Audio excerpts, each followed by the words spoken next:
Online ज्ञानभूमीत आपलं सर्वांचं स्वागत. मी ज्ञानोबा वायरस.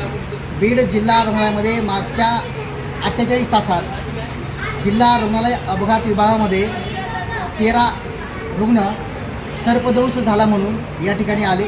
त्यांच्यावर योग्य ते उपचारही देखील करण्यात आले. मात्र सध्या परिस्थिती पावसाळ्याची आहे, त्यामुळं सर्प मोठ्या प्रमाणावर जे काही ते जमिनीवर येत आहेत आणि चावा घेत आहेत.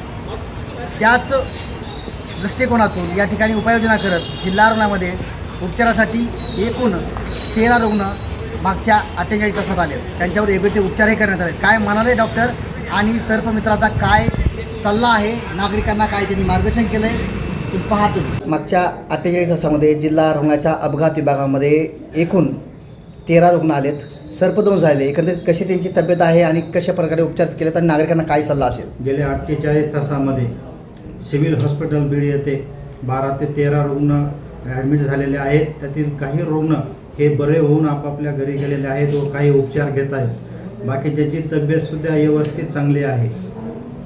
सर्पदंश झाल्यानंतर प्रथम नागरिकांनी काय काळजी घेतली पाहिजे, काय सल्ला असेल तुमचा?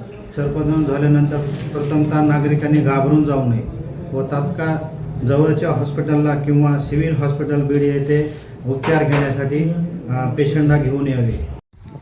सध्या पावसाळ्याचे दिवस असल्यामुळे पावसाचं पाणी सर्पांच्या बिळात गेल्यामुळे सर्प मोठ्या प्रमाणात बाहेर पडत आहेत आणि ह्या बाहेर पडणाऱ्या सर्पामुळे बऱ्याचशा ठिकाणी आता सर्पदंश होण्याचं प्रमाणही वाढलेलं आहे. आणि हे सर्पदंश झाल्यानंतर नागरिकांनी घाबरून जाऊ नये, कारण बीड जिल्ह्यामध्ये 26 प्रकारचे सर्प आढळतात. त्यामध्ये फक्त 4च प्रकारचे विषारी सर्प आहेत. त्यामध्ये नाग, मण्यार, गोणस आणि पुरसे. जरीही कुठला सर्पदंश आपला ओळखता आला नाही तरीही न घाबरता सरकारी दवाखान्यामध्ये सर्पदंशावर मोफत इलाज केला जातो. तात्काळ आपला सर्पदंश झालेल्या रुग्णाला तिथं दवाखान्यात हलवावे आणि जर नजर चुकीने कुठे सर्प आढळला तर जवळच्या सर्पमित्राला बोलावं आणि सर्पांचेही जीव वाचवावेत आणि माणसाचेही जीव वाचवावेत.